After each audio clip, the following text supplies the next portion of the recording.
Bonjour, je vais vous montrer ma méthode du biseau anglais. On m'a appris, et j'ai appris aussi à mes élèves, à couper d'abord le passe-partout et à reporter son empreinte sur le carton à biseau pour faire le biseau. Alors, ma méthode à moi, c'est de commencer par le carton à biseau. Alors, mes cartons sont parfaitement coupés avec mes outils, avec la déca-règle et son extension. Donc, ils sont parfaitement alignés. J'ai pas mis de repère, c'était pas nécessaire. Donc, je vais prendre mon carton à biseau et je vais faire un trait à 7 cm parce que c'est à cette mesure-là que je veux ouvrir mon passe-partout. Alors, je vais faire un tracé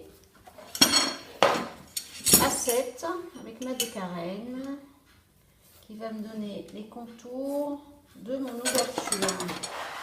Pour un point de repère pour délimiter mes coupes également.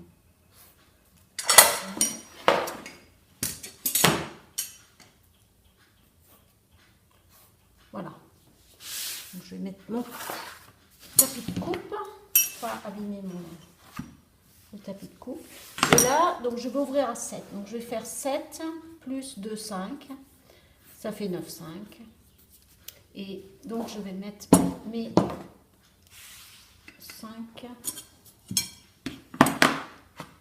et 35 pour avoir 9, 5. Donc 5 et 3, 8 et 1, 5, ça fait 9, 5. Voilà. Donc je positionne ma règle contre mon montage de déca-règle.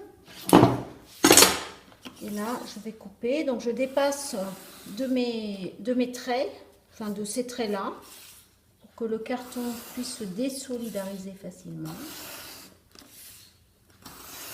Alors je dépasse. Voilà. Je les remets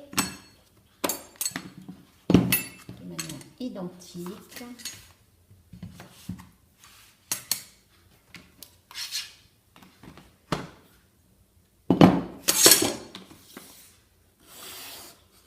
Le fait de mettre ces règles en butée vous assure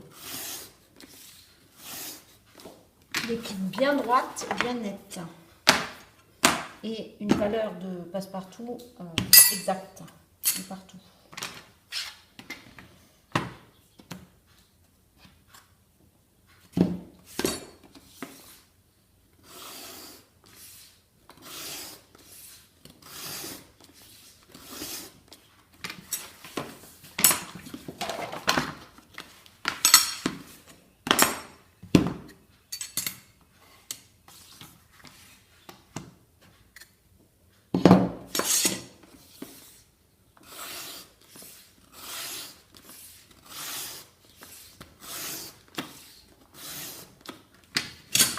Voilà.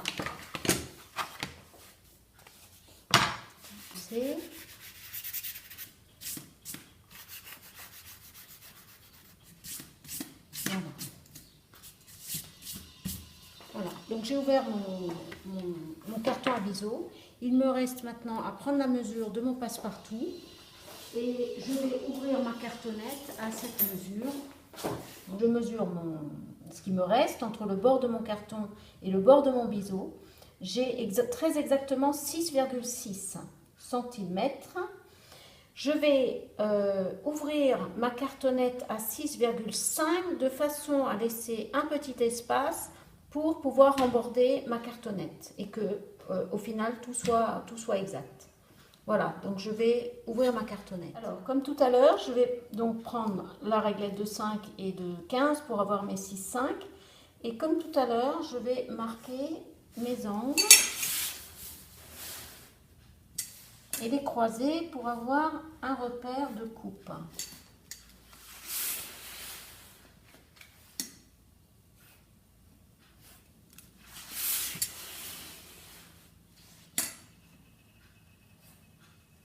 Voilà, je garde mes outils en place et comme c'est de la cartonnette, je n'ai pas besoin de couper avec mon outil de coupe, mais je vais par contre les mettre bien embutées et là je vais couper très exactement entre mes deux lignes de repère.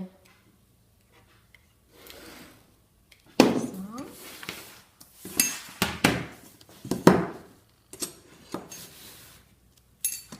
Je tourne en faisant faire les mêmes gestes à chaque fois.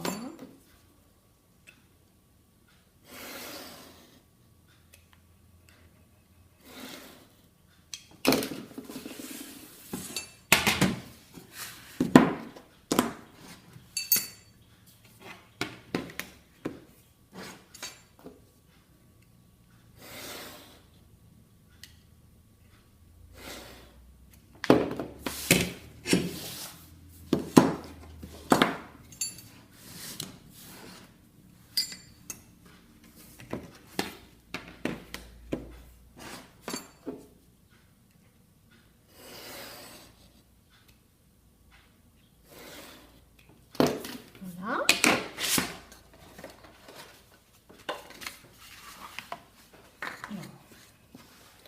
L'avantage de cette méthode, voilà, donc j'ai juste vraiment l'espace suffisant pour recouvrir le carton. L'avantage de cette méthode, c'est que vous pouvez, donc là, la colle, je vais aller la mettre sur le côté où il n'y a pas de trait de crayon. Hein. J'ai pas de repère, donc ça n'a pas d'importance. Je peux la tourner dans tous les sens. Vous allez retrouver exactement le même écart les côtés.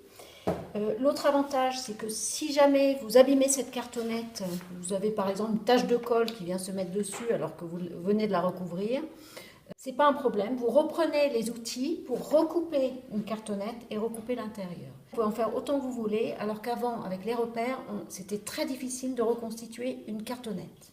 Voilà, donc ça, ce sont les avantages de cette méthode.